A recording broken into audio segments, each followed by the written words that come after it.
அமுதே தமிழே அழகிய மொழியே எனதுயிரே, சுகம் பல தரும் தமிழ் பா, சுவையோடு கவிதைகள் தா, தமிழே நாளும் நீ பாடு. அமுதே தமிழே அழகிய மொழியே எனதுயிரே.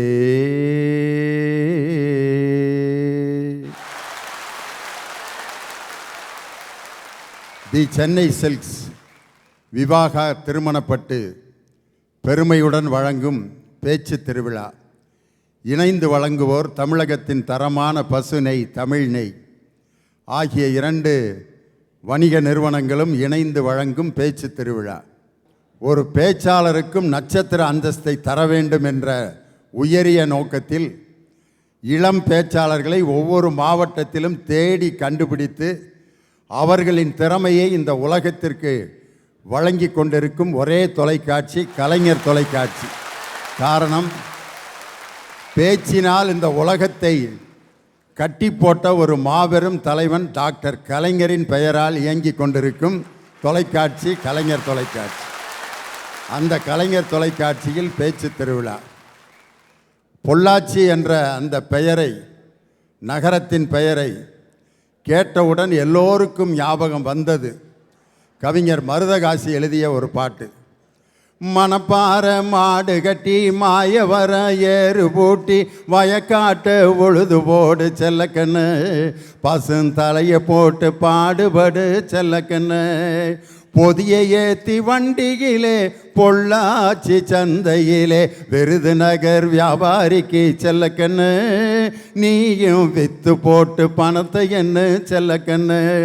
இந்த பாட்டில் பொதியை ஏற்றி வண்டியிலே பொள்ளாச்சி சந்தையிலே விருதுநகர் வியாபாரிக்கு செல்லக்கண்ணுன்னு எழுதினாங்கன்னா, சந்தையில் ஒரு நாணயத்தையும் நேர்மையையும் உண்மையையும் இந்த உலகத்திற்கு வணிகத்தின் மூலம் எடுத்து காட்டிய ஒரு நியாயமான ஊர் இந்த பொள்ளாச்சி என்பதால் தான் அந்த கவிஞர் பொதியை ஏற்றி வண்டியிலே பொள்ளாச்சி சந்தையிலே அப்படின்ற வரியை எழுதியிருக்கார்.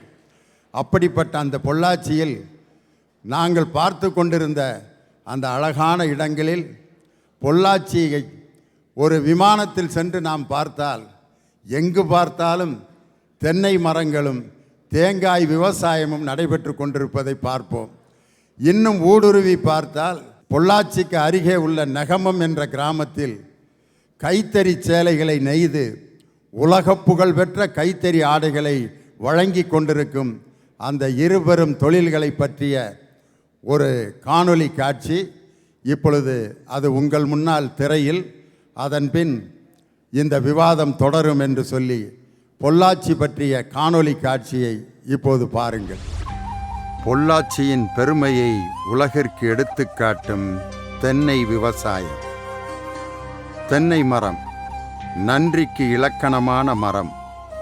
வேரினால் உறிஞ்சப்பட்ட சுவையற்ற நீரை இளநீராக மாற்றி மக்களுக்கு அளிக்கும் ஒப்பற்ற தாவரம். இந்த தென்னை விவசாயத்தினால் உலக புகழ் அடைந்த ஊர் பொள்ளாச்சி. பொள்ளாச்சி தேங்காய் என்றால் அதற்கென்று ஒரு தனி சிறப்பு உண்டு. தனது உடலின் ஒவ்வொரு பாகத்தையும் மனிதனுக்காக வழங்கும் ஒரு தியாகத்தின் அடையாளம் தென்னை. சுவையான இளநீர், சமையலுக்கு தேங்காய், அதிலும் சுவையான எண்ணெய், குடியிருக்கும் வீட்டுக்கு மரம், கூரை அனைத்தும் தருவது இந்த தென்னை மரம். இத்தனை சிறப்புள்ள தேங்காயை உலகிற்கே வழங்கி வரும் பொள்ளாச்சி நகரத்திற்கு நம் அனைவரின் வாழ்த்துக்கள். கோவையில் விளையும் பருத்தியில் வளரும் நூலிலை மூலம் மென்மையான ஆடைகளை வழங்குவதால் தென்னிந்தியாவின் மான்செஸ்டர் என்று அழைக்கப்படுவது கோவை மாவட்டம். பொள்ளாச்சி அருகே உள்ள சிறிய கிராமம் நெகமம். இயந்திர உலகின் ஆக்கிரமிப்புக்கு மத்தியில் அமைதியாக கைத்தறி மூலம் உலக புகழ்பெற்ற காட்டன் சேலைகளை வழங்கி வருகிறது இந்த நெகமம் என்ற இனிய கிராமம். மானத்தை மறைக்கும் ஆடைகளை உலகிற்கு வழங்கும் கைத்தறி நெசவாளர்களின் கரங்களுக்கு வணக்கம் செலுத்துவோம். செய்யும் தொழிலை சீர்தூக்கி பார்க்கையில் நெய்யும் தொழிலுக்கு நிகரான தொழில் எதுவுமில்லை என்ற மூதோரின் வாக்கிற்கிணங்க நெய்யும் தொழிலை பொறுமையாக செய்யும் இந்த மக்களை பாருங்கள். அவர்களின் உழைப்பை நாம் மதிப்பதற்காக கைத்தறி ஆடைகளை அணிவதால் அவர்களின் வாழ்க்கை தரம் உயரும். கஞ்சி தொட்டி திறந்து அவர்களை வேதனை அடைய விடாமல் காட்டன் ஆடைகளை அணிந்து நம் நாட்டின் பண்பாட்டை காப்போம். கொளுத்துகின்ற வெயிலுக்கு இதமான ஆடை இந்த பருத்தி ஆடைதான். அந்த பருத்தி ஆடைகளை நெய்து தரும் நெகமம் ஊரின் கைத்தறி நெசவாளர்களை வாழ்த்துவோம், வணங்குவோம். நன்றி. பொள்ளாச்சியின் சிறப்பை நீங்கள் காணொளி காட்சியில் பார்த்தீங்க. ஒரு 200 பேச்சாளர்கள் இந்த செலெக்ஷனுக்கு வந்தாங்க. அதில் 18 பேர் தேர்வு செய்யப்பட்டிருக்கிறார்கள்னா தேர்ந்தெடுக்கப்பட்ட முத்துக்கள் இந்த மேடையில் அமர்ந்திருக்கிறது. அதனால் அவர்களுடைய அனுபவங்களை மிக அருமையாக இங்கே சொல்லப் போகிறார்கள். அதில் இன்று தி சென்னை சில்க்ஸ் விவாக திருமணப்பட்டு வழங்கும் பேச்சு திருவிழா மற்றும் தமிழகத்தின் தரமான பசு நெய், தமிழ் நெய் இணைந்து வழங்கும் பேச்சு திருவிழாவில் முதல் தலைப்பு ஒரு மனிதனின் வெற்றியை தீர்மானிப்பது பட்டறிவா படிப்பறிவா. அதான் தலைப்பு. பட்டறிவு அனுபவம், படிப்பறிவு இப்போ நம்ம படிச்சிட்டு இருக்கிறது. எது ஒரு மனிதனின் வெற்றியை தீர்மானிக்கிறது அப்படின்னு பேச போகிறாங்க. எல்லா வெற்றிக்கும் ஒரு மனிதனுடைய படிப்பறிவு காரணமாக இருக்கிறதா, பட்டறிவு காரணமாக இருக்கிறதான்னு பேசுவதற்கு 6 பேச்சாளர்கள் இங்கே வந்திருக்கிறார்கள். அந்த 6 பேச்சாளர்களில் ஒரு மனிதனின் வெற்றியை தீர்மானிப்பது படிப்பறிவு பட்டறிவு என்ற இந்த விவாதத்தில் முதலாவதாக உங்கள் முன்னால் பேச வருபவர் உங்கள் பலத்த கரவொலியோடு விவேகா. ஐயா, நான்லாம் என் ஸ்கூல் நேமை மனப்பாடம் பண்ணுறதுக்குள்ளேயே 8th வந்துடுச்சு. அப்புறம் 8th டென்த்துக்கு படித்து, 10th 12th படித்து ஒரு வழியாக பப்ளிக்கை முடிச்சு அப்பாடா அப்படின்னு மூச்சு விட்டா, என்னப்பா மூச்சு விடுற, ஓடு ஓடு ஓடு ஓடு ஓடு காலேஜுக்கு ஓடுன்னு துரத்தி விடுவாங்க. அங்கே போனால் புதுசாக பல பிரச்சனை. அதில் ஃபஸ்ட்டு பிரச்சனையாக நம்ம கூட சுற்றுற நம்ம ஃப்ரெண்டு தான். அதையெல்லாம் ஃபேஸ் பண்ணி ஒரு வழியாக படித்து முடிச்சு அப்பாடா நம்ம படித்து முடிச்சிட்டோம், இனிமேல் நம்ம லைஃப் செட்டில் தான் நினச்சா இந்த மாதிரி ஒரு 3 பேர் எதுக்குப்பா படிச்சிங்க, படிப்பறிவுலாம் வேஸ்ட்டு, பட்டறிவு தான் பூஸ்ட்டுன்னு கதை சொல்ல வந்துடுறாங்க. ஆனால் எனக்கு என்ன சந்தேகம்னா அவங்க ஏன் படித்தாங்கன்னு. பொதுவாக படித்தவன் சொல்கிற பதிலுக்கும் படிக்காதவன் சொல்கிற பதிலுக்கும் வித்தியாசம் இருக்குது. எங்கள் தாத்தா கிட்ட கேட்டேன், தாத்தா துப்பாக்கியை கண்டுபிடிச்சது யாருன்னு. அவரு சொன்னார் வெள்ளைக்காரன்னு. சரி ஓகே அப்படின்ட்டு அடுத்து அப்பா கிட்ட கேட்டேன். அவரு சொன்னார் ஏஆர் முருகதாஸ்ன்னு. சரி இந்த தளபதி ஃபேன்ஸ்லாம் அப்படி தான் இருப்பாங்க அப்படின்ட்டு. அடுத்து ஒரு ஸ்கூல் படிக்கிற பையன்கிட்ட கேட்டேன். அவன் சொன்னான் திருவள்ளுவர்னு. என்னடா சொல்கிற, எப்படான்னு கேட்டால் அவன் சொல்கிறான், அவர் ஒரு குரல்லையே சொல்லியிருக்காரு, துப்பார்க்கு துப்பாய துப்பாக்கி துப்பார்க்கு துப்பாய தூவும் மலைன்னா. நான் சாக்காயிட்டேன். ஒரு வாத்தியார் கேட்குறாரு, தாஜ்மஹாலை யார் யாருக்காக கட்டினார்னு. பையன் சொல்கிறான், தாஜ்மஹாலை கொத்தனார் சுற்றுலா பயணிகளுக்காக கட்டினார்னு. வாத்தியார் தெரிச்சு ஓடிட்டாரு. ஸ்கூலில் சத்துணவு போடுறவங்கள என்னன்னு சொல்லுவோம், ஆயாமான்னு. இதுவே படிச்சுட்டு ஹோட்டலில் சமைச்சா அது பேர் செஃப். அங்கே போய் ஆயாமான்லாம் சொன்னால் அடித்து துரத்தி விட்டுருவாங்க. ஏன்னா படிப்பறிவுக்குன்னு தனி வேல்யூ இருக்குது. இன்றைக்கி இங்கே இவ்வளவு பெண்கள் உட்காந்துருக்கீங்கன்னா இதுக்கு காரணமும் படிப்பறிவு தான். அடுப்படியை விட்டு படிப்பறிவை தேடி வந்ததால தான் இன்றைக்கி எல்லா துறையிலையும் பெண்கள் இருக்காங்க.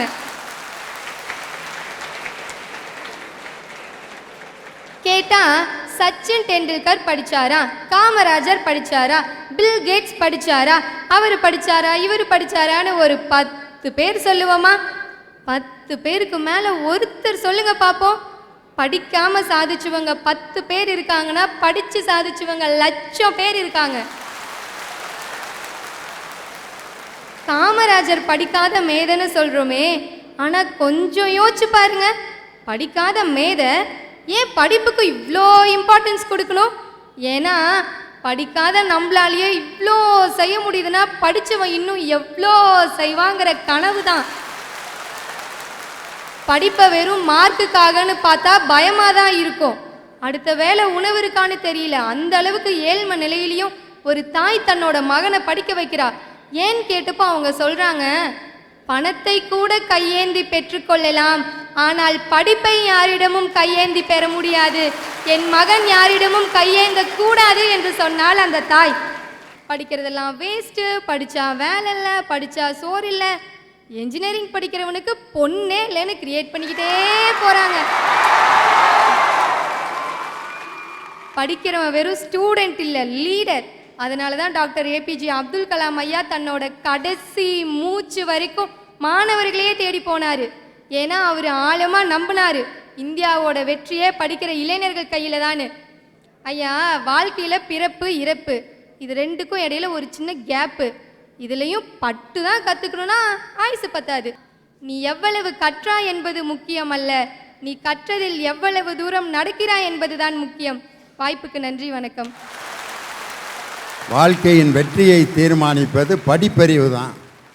படிப்பறிவு வேணுங்கிறதுனால தான் 1ஆம் கிளாஸ்லேருந்து நம்மளை ஸ்கூலில் சேர்த்து ஒவ்வொன்றும் முடிகிறப்ப நம்ம கையில் ஒரு சர்டிஃபிகேட்டு, 10th முடிக்கிறப்ப 10th மார்க் லிஸ்ட், 12th முடிக்கிறப்ப 12th மார்க் லிஸ்ட், காலேஜ் முடிகிறப்ப college mark list, convocation, degree இதெல்லாம் கையில் எடுத்துகிட்டு போனால் தான் நம்மளுக்கு இன்டர்வியூவில் முதல்ல அதைத்தான் டெஸ்டிமோனியல்ஸை தான் செக் பண்ணுறாங்க.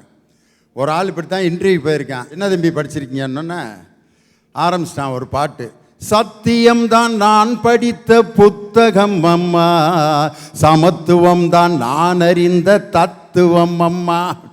வெளியே போய் அப்படின்ட்டாங்க. என்னடா குவாலிஃபிகேஷன் படிச்சிருக்கேன்னு கேட்டால், சத்தியமும் சமத்துவத்தையும் நீ படித்த, அதுக்கெல்லாம் இங்கே வேலை இல்லை.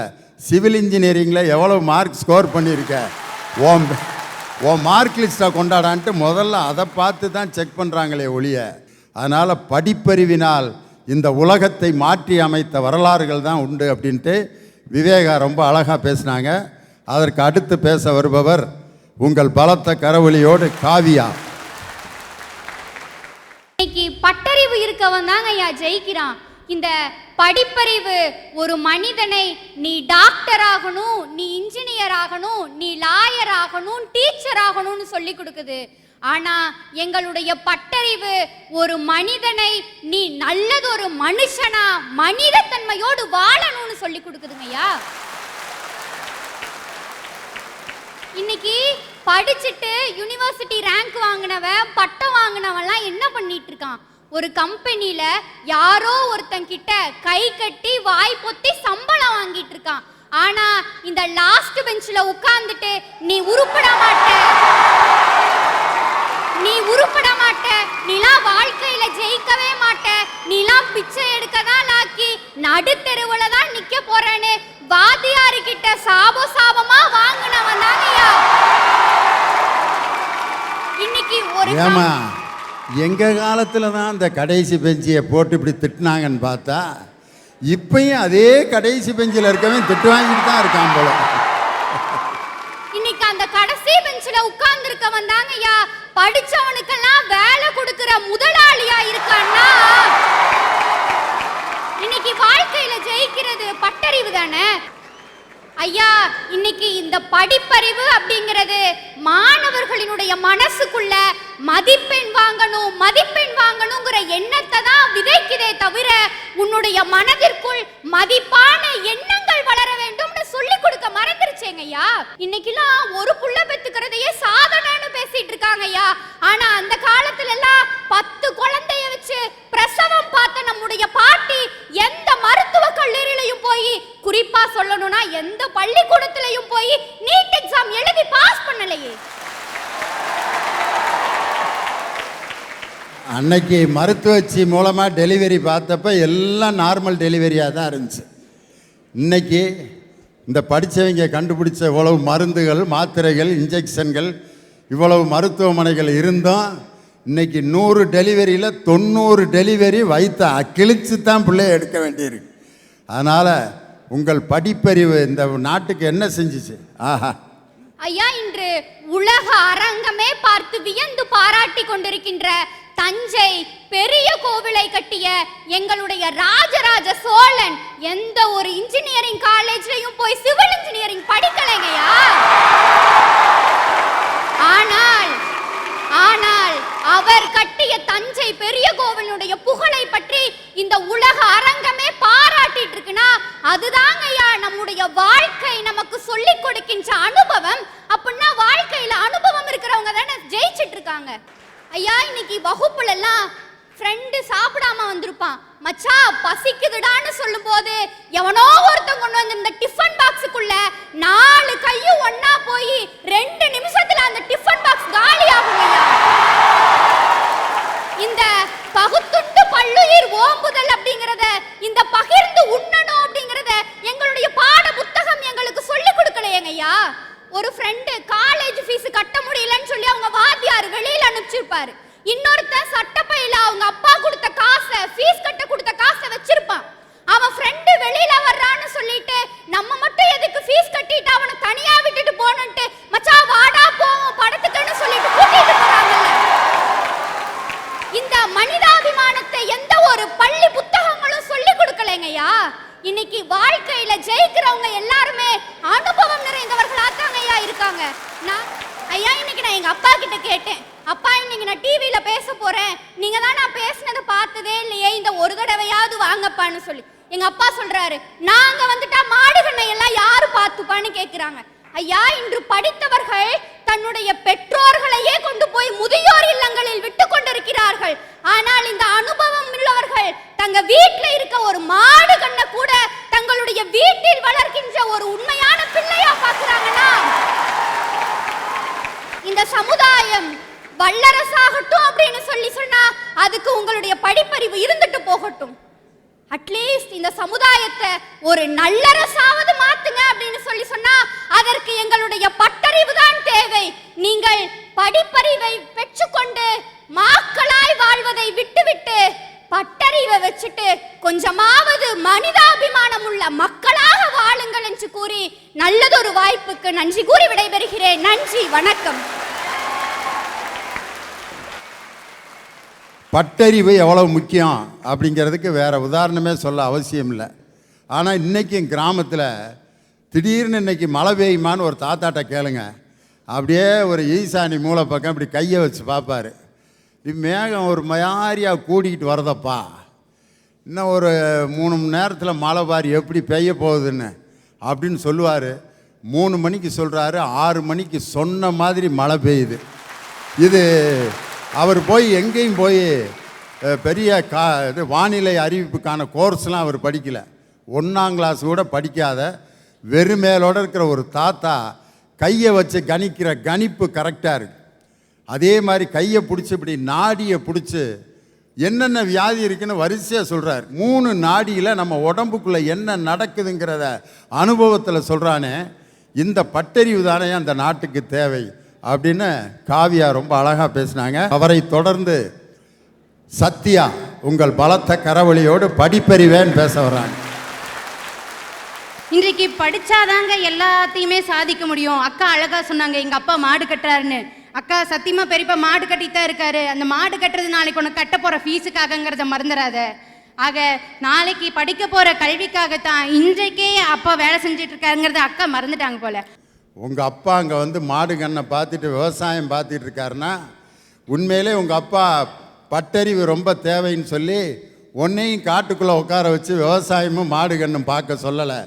அதில் கிடைக்கும் வருமானத்தை வச்சு என் பிள்ளை இந்த காலேஜில் டிகிரி வாங்கினான் அப்படின்னு படிக்கத்தான் அவங்களை அனுப்பியிருக்காரு. ஆஹா, பிரம்மாதம்.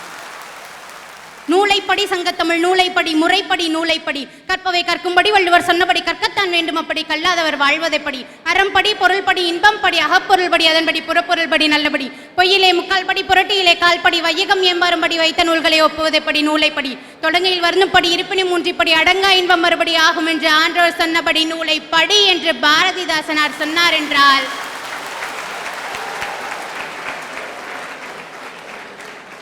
அங்கிருக்கிறது படிப்பறிவு. நிலத்தில் நிமிர்ந்த நன்னடை, நேர்கொண்ட பார்வை, யாருக்கும் அஞ்சாத திமிர்ந்த ஞானச்செருக்குன்னு பாரதி சொன்னார் என்றால் அங்கிருக்கிறது கல்வியின் அவசியம். அப்துல் கலாம் ஐயா சொன்னாங்க, இன்னைக்கு நாம சொல்லிட்டு இருக்கோம் செவ்வாய், அந்த காலத்துல சொன்னாங்க பட்டறிவு வச்சு செவ்வாய்னா தோசைன்னு. இன்னைக்கு செவ்வாய் கிரகத்திலே ராக்கெட் விட்டு வேடிக்கை பார்க்கறோன்னா என்னது? படிப்பறிவு கொண்ட ஞானம் தாங்க அதெல்லாம் காரணம். அதே மாதிரி நம்மளோட பாரம்பரியத்தை இந்த நாடு மட்டுமல்ல உலகம் எங்கிலும் கேட்கும்படி ஆதவன் சுந்தரமூர்த்தி என்ற ஒரு இளைஞன் சதர்ன் கலிஃபோர்னியா யூனிவர்சிட்டியில் நம்மளோட கட்டடக்கலையை பற்றி அக்கா சொன்னா அதே தஞ்சாவூர் கோயிலை பற்றி உலகம் பூரா பாராயணம் பண்ணிக்கிட்டு இருக்காருன்னு சொன்னா அவர் படித்த பட்டப்படிப்பு கல்வி அறிவு தான் அதுக்கு பயன்பட்டதுன்னு நான் சொல்கிறேன். ஒரு தடவை பில்கேட்ஸை நாடு கடத்தலான்னு ஒபாமா கிட்ட போயிட்டு சொல்கிறாங்க. நல்ல வேலைப்பா ட்ரம்ப் இல்லை, ஒபாமா கிட்ட போய் சொல்கிறாங்க. ஒபாமா கேட்குறாரு, என்னப்பா பில்கேட்ஸு உன்னெல்லாம் நாடு கடத்தலான்னு சொல்கிறாங்க, ஏன் அப்படி சொல்கிறாங்க? இல்லை நான் நிறைய இந்தியர்களை என்னோட கம்பெனியில் ஆள் எடுத்துட்டேன், அதனால தான் இவங்களே என் மேலே கோவப்படுறாங்க. சரி, ஏன் இந்தியர்கள் எடுத்த? சத்தியமாக சொல்கிறேங்க, இது பில்கேட்ஸ் சொன்ன பதிவு. பில்கேட்ஸ் சொல்கிறாரு, இந்தியர்களை 70% இந்தியர்களை என் கம்பெனியில் நான் வச்சிருக்கிறதுனால தான் அந்த கம்பெனின்னு அமெரிக்காவில் இருக்குது. இல்லைன்னா அது என்றைக்கோ இந்தியாவில் ஓப்பன் பண்ணியிருப்பான். இந்தியக்காரர்களுக்கு அவ்வளோ அறிவு இருக்குது, ஞானம் இருக்குதுன்னு பில்கேட்ஸ் சொல்கிறாருன்னா அங்கே இருக்கிறது நம்மளுடைய கல்வி அறிவு. உங்கள் பட்டறிவு என்ன தெரியுமா? நீங்கள் உங்களோட வாழ்க்கையில் உற்ற கஷ்டங்கள் எல்லாம் சொல்வது உங்களுடைய பட்டறிவு. கஷ்டங்களிலிருந்து நாங்கள் கற்றுக்கொள்ள வேண்டியதை சொல்வது எங்களுடைய கல்வி அறிவு. கல்வி அறிவு அகல் விளக்கு மாதிரி, அது இன்னும் 1000 விளக்குகளை ஏற்றலாம். ஆனால் உங்களுடைய பட்டறிவு பளிச்சுன்னு எறிகிற சீரியல் பல்ப் மாதிரி இன்னொரு விளக்குக்கு அதால் ஒளி ஊட்ட முடியாது. அசுரன் படம் எல்லாருமே பார்த்துருப்பீங்க. தனுஷ் சொன்னது ஒரே ஒரு விஷயந்தான், உங்கள்கிட்ட இருந்து எதை வேணாலும் எப்போ வேணாலும் யார் வேணாலும் திருடிக்கலாம், ஆனால் படிப்பை மட்டும் யாராலையுமே திருட முடியாது சிதம்பரம்னு சொல்லி நல்லதொரு வாய்ப்புக்கு நன்றி பாராட்டி விடைபெறுகிறேன். நன்றி, வணக்கம். ரொம்ப அருமையாக சத்யா பேசுனாங்க. அதில் கடைசியாக தனுஷ் சொன்ன டயலாகை இப்படி டிவியில் நியூஸ் வாசிக்கிற மாதிரி அடிச்சுட்டு போயிட்டாங்க. உன்கிட்ட காசு இருந்தால் பிடிங்கிடுவாங்க, பணம் இருந்தால் பிடிங்கிடுவாங்க சிதம்பரம், படிப்பு இருந்தால் பிடுங்க மாட்டாங்க. இப்படி சொல்லியிருந்தா தனுஷ் படம் ஓடியிருக்காது. அவர் எப்படி சொல்லியிருப்பார்? சிதம்பரம் பணம் இருந்தால் பிடிங்கிடுவாங்கடா, வேறு எது இருந்தாலும் நம்மள்கிட்ட இருந்து பிடிங்கிடுவாங்கடா, படிப்பை மட்டும் நம்மள்கிட்ட இருந்து பிடுங்க முடியாதுடா, படிடா சிதம்பரம், படிடா சிதம்பரம், படிடா அப்படின்ட்டு மகனை கட்டி பிடிப்பார். அந்த இடத்தில் கொடுத்த நடிப்பு தான் தனுஷுக்கு மிகப்பெரிய கரவொலியை அந்த தேட்டரிலே பெற்று அந்த படிப்பறிவு தான் இன்னைக்கு வேணும்னு பேசினாங்க. அவரை தொடர்ந்து ஹரி சிவா, வரிசையாக 3 பெண்கள் பேசிய பிறகு இப்பொழுது ஒரு ஆண் உங்களுடைய பலத்த கரவொலியோடு பேச வருகிறார். வா தம்பி. சூடி படிக்கையில் ஆடி ஆடி படித்ததெல்லாம் படிப்பறிவு. அறம் செய்ய விரும்புன்னு பெத்த அம்மா சொல்லும் போது தெரிஞ்சதெல்லாம் பட்டறிவு. குரல் படித்து நடந்ததெல்லாம் படிப்பறிவு. குரல் படியே நடப்பதுதான் பட்டறிவு. தம்பி, நீ தான் பேசுறியா இல்லை டிக்டாக்ல வேற யாரும் பேசுறாங்களா? ஐயா, உன் உருவத்துக்கும் அந்த குரலுக்கும் சம்பந்தமே இல்லாமல் இந்த போடு போடுறியா? ஐயா, இந்த சிறிய உருவத்தில் இப்படி கம்பீரமான அந்த அன்னை தமிழை கேட்கும்போது உண்மையிலே மிகப்பெரிய மகிழ்ச்சியார். சூப்பர். நேதாஜியையும் காந்தியையும் பாரதியையும் படிக்க சொல்லியது படிப்பறிவு. நேதாஜியாகவும் காந்தியாகவும் பாரதியாகவும் வாழ சொல்லியது பட்டறிவு. தமிழ்நாட்டு மக்கள் தொகை எவ்வளோனா 6.7 கோடி பேர். அந்த 6.7 கோடி பேரில் ஒரு வருஷத்துக்கு 1.25 லட்சம் பேர் இன்ஜினியரிங் மட்டும் படிச்சுட்டு வேலை இல்லாமல் இருக்காங்க.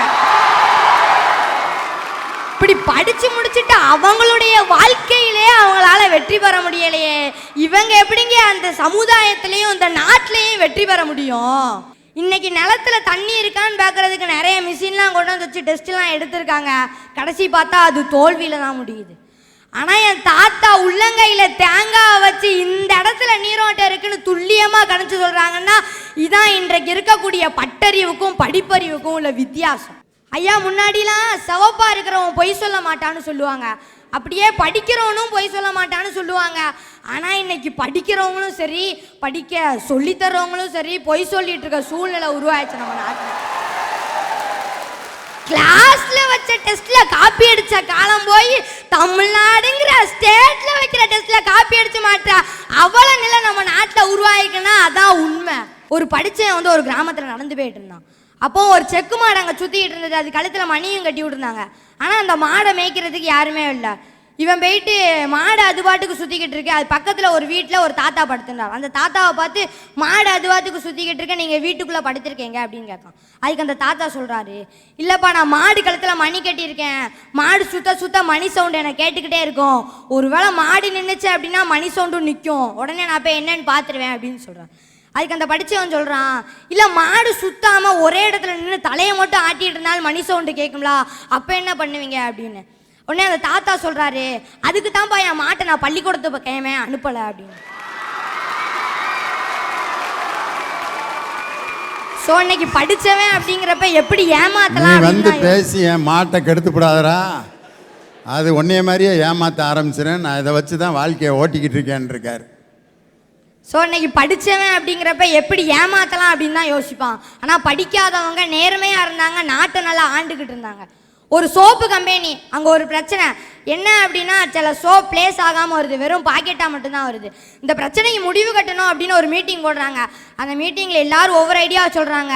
அந்த சோப் பேக்கிங் ஆகி வர இடத்துல ஒரு சென்சர் வைக்கலாம் அப்படின்னு ஒரு ஆள் சொல்கிறார். இன்னொரு ஆள் அந்த சோப் பேக்கிங் ஆகி யார் வருதான்னு பார்க்குறதுக்கு தனியாக ஒரு டீம் போட்டு செக் பண்ண சொல்லலாம் அப்படின்னு சொல்கிறார். அங்கே ஒரு டீ கடையில் வேலை பார்த்துட்டு இருந்தா ஒருத்தங்க அங்கே இருக்க எல்லாருக்கும் டீ கொடுத்துக்கிட்டு இருந்தாங்க. அவங்க பேசுகிறத கேட்டுட்டு அவங்க ஒரு ஐடியாவை சொல்கிறாங்க. என்ன அப்படின்னா, அந்த சோப் பேக்கிங் ஆகி வருது, அந்த இடத்துல ஒரு டேபிள் ஃபேனை வைங்க, வெறும் பாக்கெட்டாக இருந்தால் பறந்து போயிடும் அப்படின்னு. படித்தவங்களுக்கு தெரியாது, அங்கே இருக்கிற அந்த டீ கடையில் வேலை பார்த்துட்டு இருந்தவங்களுக்கு தெரியுது. இதான் இன்னைக்கு இருக்கக்கூடிய பட்டறிவுக்கும் படிப்பறிவுக்கும் உள்ள வித்தியாசம். ஆடை இல்லா மனிதன் அரை மனிதன், ஆடை உள்ள மனிதனே முழு மனிதன். அப்படி அனுபவத்தால் ஆடையை நெய்து கொண்டிருக்கும் ஒரு நெசவாளியின் மகனாக கேட்கிறேன், பட்டறிவே என்ற தீர்ப்பை இந்த மாமனிதனிடமிருந்து எதிர்பார்க்கிறேன். ஹரி சிவா ரொம்ப அருமையாக பட்டறிவேங்கிற கருத்தை ரொம்ப அழகாக வலியுறுத்தி பேசினார். என்னுடைய மனமார்ந்த பாராட்டுக்கள். இந்த சிறிய வயதில் இவ்வளவு தைரியமாக பேசிய உன்னுடைய துணிச்சலுக்கு பாராட்டு. மகிழ்ச்சியாக வாழ்வது எப்படி அப்படின்னு 5 புத்தகம் போட்டிருக்காரு ஒருத்தர். போட்டுட்டு தனியாக இப்படி உட்காந்து கர்ச்சிப்பில் அப்படியே கண்ணை தொடச்சிக்கிட்டே இருக்கார். என்னைக்கு இந்த புஸ்தகம் போட்டனோ அன்னையோடு என் வாழ்க்கையில் இருக்க மகிழ்ச்சியே போயிடுச்சு. என் கூட இருந்த ஃப்ரெண்ட்ஸ் எல்லாம் ஓடி போயிட்டாங்க. ஏன்னா இந்த புஸ்தகத்தை வாங்குங்கடான்னு சொன்னேன். இதை எவன்டா வாங்கி படிப்பா அப்படின்னு அப்போ போனவனுங்க தான். மகிழ்ச்சியாக வாழ்வது எப்படின்னு புஸ்தகம் போட்டவர் மகிழ்ச்சியாக இல்லை, வெறும் பேப்பரில் எழுதுறதெல்லாம் எதுக்கும் உதவாது. அதுக்கு தான் நம்ம ஊரில் அருமையான ஒரு பதில் சொல்லுவான், சீனி சக்கரை சித்தப்பா சீட்டில் எழுதி நக்கப்பான்னு. சீனின்னு ஒரு பேப்பரில் எழுதுனா அதை தின்னா இனிக்காது, ஏட்டு சுரக்காய் கறிக்கு உதவாதும்பான். அதனால் எது அனுபவத்திலிருந்து பெறப்படுகிறதோ அதுதான் வெற்றி அடையும் அப்படின்னு தம்பி சிவா ரொம்ப அழகாக பேசினார். அவரை தொடர்ந்து தினேஷ் தன் கருத்துக்களை வழங்க வருகிறார். ஐயா, எனக்கு தலைப்பு கொடுத்திருக்கிறது என்னுடைய பார்வையில் படித்தவர்களை ஜெயிக்கிறார்கள். ஒரு மனுஷன் இந்த உலகத்தை பார்க்கணும்னா கண்கள் தேவை. அதே மாதிரி இந்த உலகத்தில் ஒரு மனிதன் வெற்றி பெறணும்னா முதல்ல தேவை அவருக்கு படிப்பறிவு. இன்னைக்கு நம்ம காலைல எந்திரிக்கிறோம், வானொலி கேட்கிறோம், தொலைக்காட்சி பார்க்கிறோம், பேருந்தில் செல்றோம். இதுக்கெல்லாம் காரணம் என்ன? படிப்பறிவின் மூலம் கிடைத்த வெற்றி தானே இதெல்லாம். விண்ணில் இயங்கக்கூடிய செயற்கைக்கோளை இன்னைக்கு மண்ணில் இருந்தே இயக்க முடிகிறது. விண்ணை அளந்து வரும் செயற்கைக்கோளில் ஏற்பட்டுள்ள குறைபாடுகளை இன்னைக்கு மண்ணில் இருந்தே சரி செய்ய முடிகிறதுனா இதுக்கெல்லாம் காரணம் என்னையா? படிப்பறிவின் மூலம் கிடைச்ச வெற்றி தானே. மனித மூளையின் முயற்சினால் தான் இன்னைக்கு உலகமே உயர்வை கண்டிருக்கு. இந்திய பொது வாழ்வுல புது மாற்றத்தை படைக்கணும் அப்படின்னு நினைச்சு சட்டம் என்பது அனைவருக்கும் சமம்னு சட்ட புத்தகத்தை உருவாக்கினவர் டாக்டர் அம்பேத்கர் அவர்கள். அவர் கற்ற உயர்கல்வி இன்னைக்கு அவருக்கு மட்டும் உதவாம சமூகத்தில் ஒரு மாற்றத்தை ஏற்படுத்தினது பாருங்க. அதுதான் இந்த படிப்பறிவினால இந்த உலகத்துக்கு கிடைச்ச ஒரு வெற்றியா நான் பார்க்கிறேன். பல நூல் படித்து நீ அறியும் கல்வி, பொது நலம் நினைத்து நீ வழங்கும் செல்வம். பல நூல் படித்து நீ அறியும் கல்வி, பொது நலம் நினைத்து நீ வழங்கும் செல்வம்.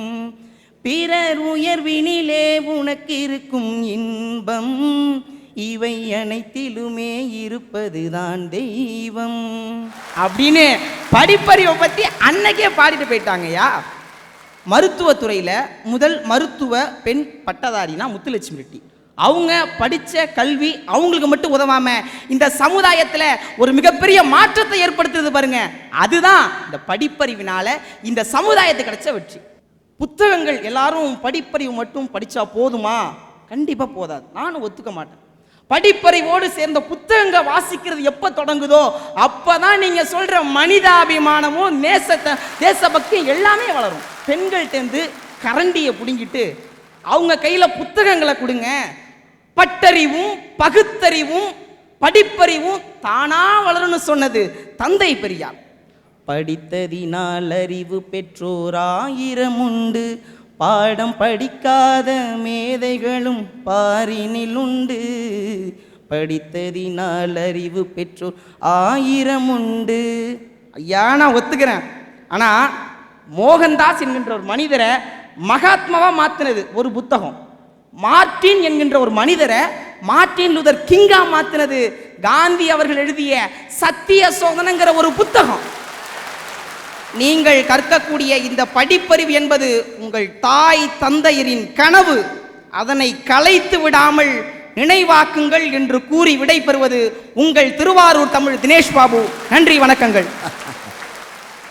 தினேஷினுடைய பேச்சில் என்ன தீர்க்கமான ஒரு சிந்தனை. இந்த படிப்பறிவு எவ்வளோ முக்கியங்கிற அணி நிறைவு பெற்று விட்டது. நிறைவாக தன் கருத்துக்களை வழங்க ரமணி. ஐயா, அனுபவமே தலை சிறந்த ஆசிரியர்.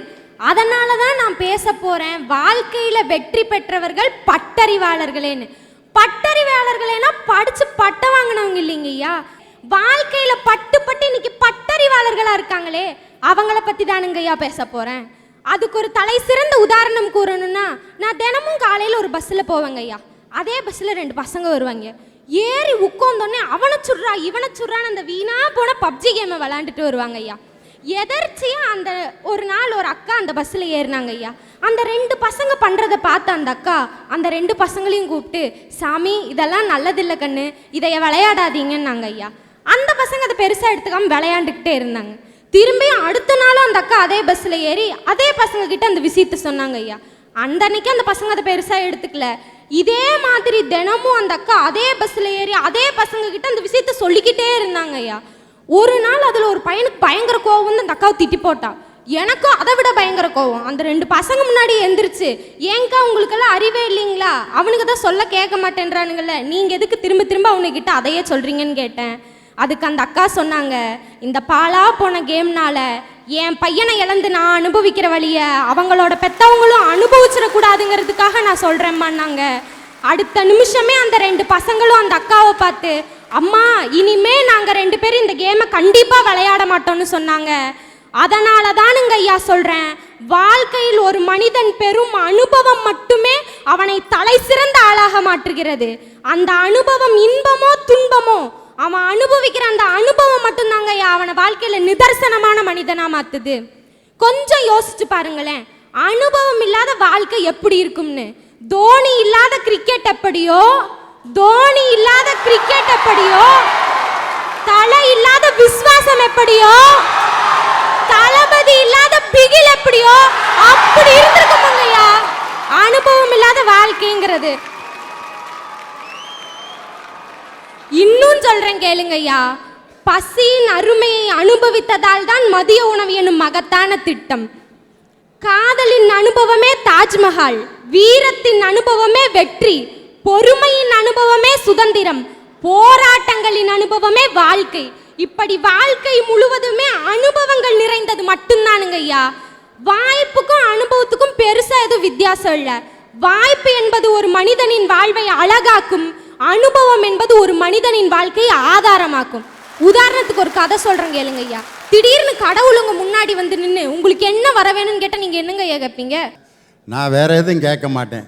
இதே மாதிரி மக்களை சந்தோஷப்படுத்துகின்ற, சிந்திக்க வைக்கின்ற ஒரு பேச்சாளராக தொடர்ந்து இருக்கணும், இது இருந்தால் எனக்கு போதுன்னு கேட்பேன்.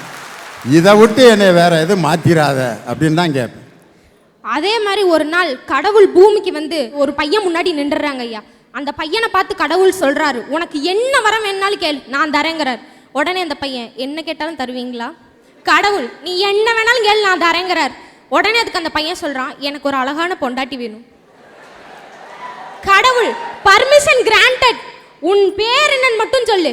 நீ இந்துவா இருந்தா உனக்கு அனுஷ்காவை தரேன், நீ முஸ்லீமா இருந்தா உனக்கு கத்ரீனா கைஃபை தரேன், நீ கிறிஸ்டினா இருந்தா உனக்கு ஜெனிலியாவை தரேன்றாருங்கய்யா. அந்த பையன் கொஞ்சம் கூட யோசிக்காம ஒரு பேர் சொல்றான் பாருங்க, என் பேர் அப்துல் நாராயண பெர்னாண்டஸ்.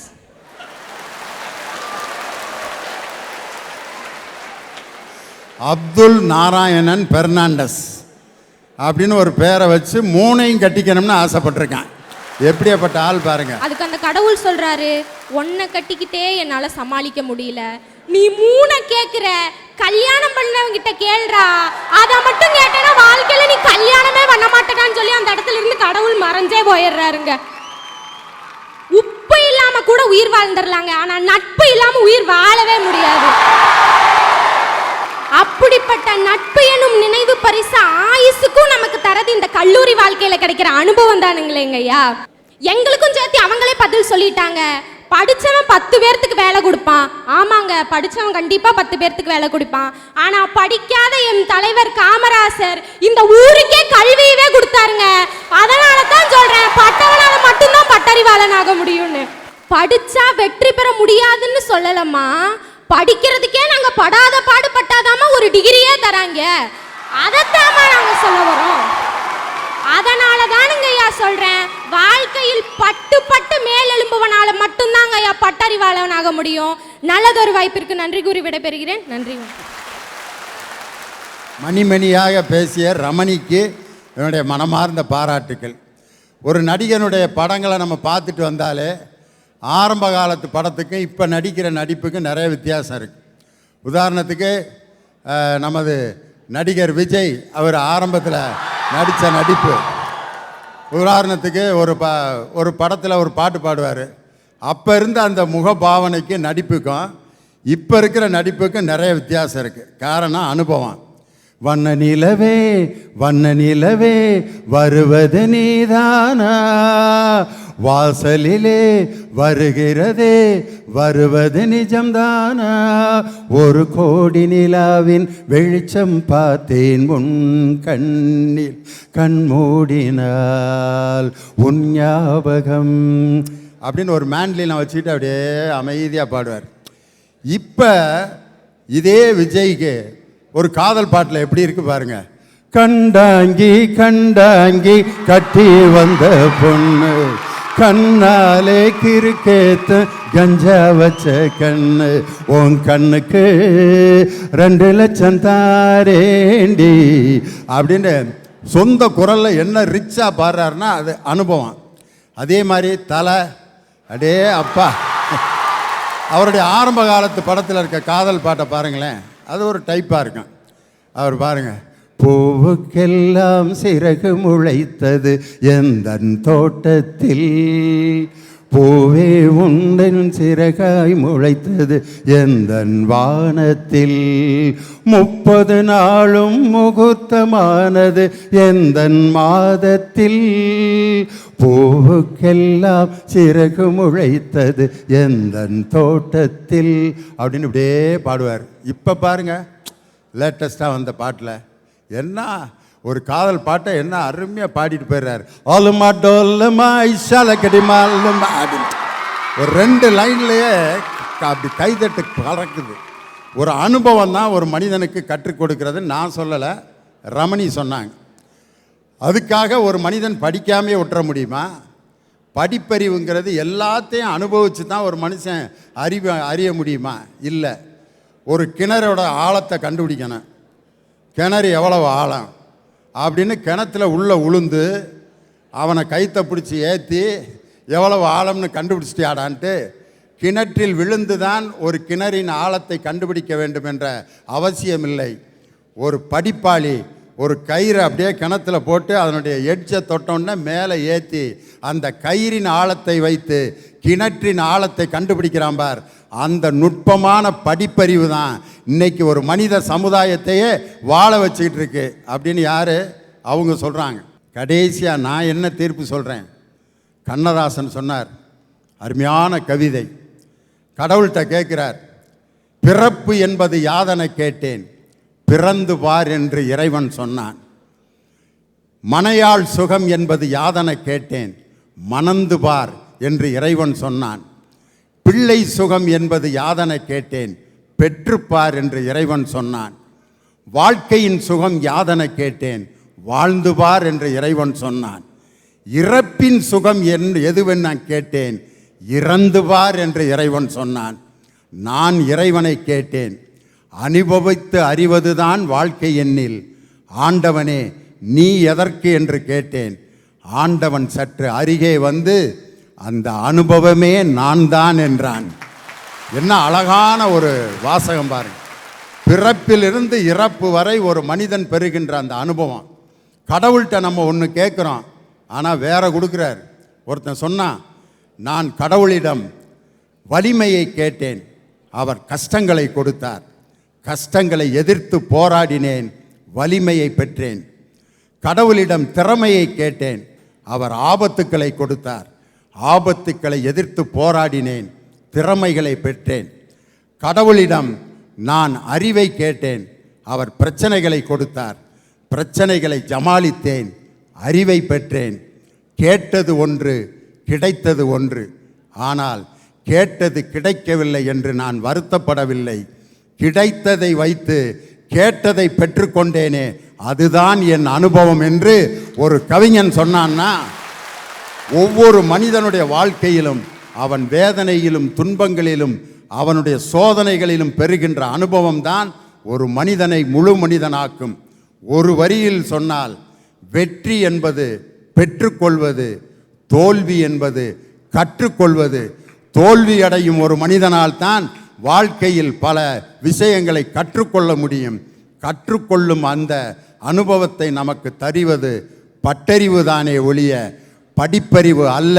இன்னைக்கும் படிப்பறிவை பெற்று ஒரு டிகிரியை கொண்டு போய் ஒரு கம்பெனியில் போட்டோம்னா எத்தனை வருஷம் எக்ஸ்பீரியன்ஸ் இருக்குது அப்படின்ட்டு, எத்தனை ஆண்டுகள் உனக்கு அனுபவம் இருக்கிறது என்பதை வைத்துத்தான் உன் திறமையை கணக்கிடுகிறார்களே ஒழிய ஒரு மனிதனின் வாழ்க்கையின் வெற்றியை தீர்மானிப்பது வெறும் ஏட்டுச் சுரக்காயான ஏட்டறிவு அல்ல, அவன் வாழ்க்கையில் பெறுகின்ற அனுபவமான பட்டறிவு தான் வெற்றியை தீர்மானிக்கிறது என்று இந்த விவாதத்தின் தீர்ப்பாக சொல்லி, பேசிய 6 மாணவர்களுக்கும் வாழ்த்துக்களை சொல்லி இந்த விவாதத்தை இத்தோடு நிறைவு செய்கிறேன். நன்றி, வணக்கம்.